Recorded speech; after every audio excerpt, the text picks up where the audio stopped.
National మీడియాలో ఒక observation వచ్చింది. పివి గారి వారసత్వాన్ని మోడీ గారు కొనసాగించాలి అని భావిస్తున్నట్టు. అంటే వారసత్వం అన్నది మనం చెప్పలేము. ఎందుకంటే ఇద్దరు వేరు పార్టీలకు సంబంధించిన వారు. కాంగ్రెస్ పార్టీ చివరి క్షణం వరకు కూడా కాంగ్రెస్ గురించే ఆయన పరితపించేవారు. అంటే ఆ కాంగ్రెస్ వేరు, ఇప్పుడు కాంగ్రెస్ వేరు అనుకోండి. అయితే ఆయన కాంగ్రెస్ పంథాలో నడిచినవారు. వీరు మరి బీజేపీ వాళ్ళ ఐడియాలజీ వేరుగా ఉంది. బట్ అభివృద్ధి సంస్కరణల విషయంలో వీళ్ళిద్దరిది ఒకటే ఐడియాలజీ. ఎగ్జాక్ట్లీ అదే మాట నేను చెప్పడానికి వస్తున్నాను.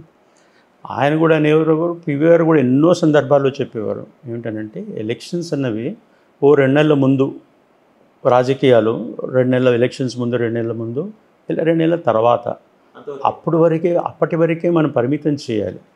మిగతా సమయం అంతా అభివృద్ధిపై అందరూ స్వపక్షాలు విపక్షాలు అందరూ కలిసి చేయాల్సిన పని, అది అభివృద్ధి పని అని పివి గారు కూడా అదే మాట అనేవారు. వీరికి కూడా అదే ఆలోచన ఉన్నట్టుగా అనిపించింది. ఇంకో సారూప్యం ఏంటంటే పివి గారు కూడా 14 గంటలు రోజు పనిచేసేవారు.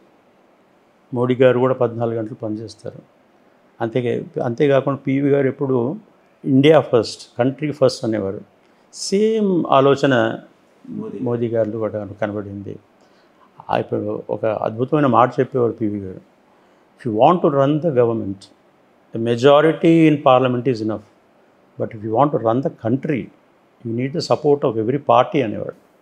అదే పంథాలో వీరు కూడా నడుస్తున్నట్టుగా నాకు కనిపించింది. అని పెద్ద అభివృద్ధి వచ్చే వరకు పార్టీలు గీటీలు ఇది వారికే చెందాలి, మాకు ఇది రావద్దు, అది ఇవ్వాలి అన్నది ఆలోచన ఏమీ లేదు. ఏ సంక్షేమ పథకం వచ్చినా అందరికీ అందాలని ఆ చొరవ తీసుకునే ఆ పంథాలోనే నడుస్తున్నారు వీరు కూడా. కాబట్టి చాలా విషయాల్లో సారూప్యం నాకు కనబడింది, అందులో సందేహం లేదు. So can we expect PV Prabhakar Rao garu shortly, అంటే మీరు ఆల్రెడీ రాజకీయాల్లో ఉన్నారు, బీజేపీ నుంచి మీరు నెక్స్ట్ పార్లమెంట్లో మిమ్మల్ని చూడొచ్చు? పార్లమెంట్లో క్యాండిడేట్స్ అందరినీ డిక్లేర్ కూడా చేసేసారు.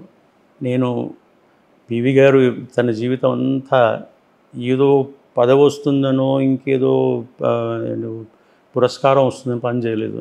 అదే పంథాలో మా కుటుంబం కూడా నడుస్తుంది. మీకు తెలుసో తెలియదు, పివి గారు తన జీవితంలో తర్వాత రంగారావు గారు, మా పెద్దన్నయ్య గారైనా, రాజేశ్వరరావు గారైనా, మొన్నటికి మొన్న మా సోదరి వాణి అయినా, ఇప్పుడు మాకు ఈ పదవి కావాలని మేము ఎప్పుడు కోరుకోలేదు, ఇప్పుడు అడగలేదు.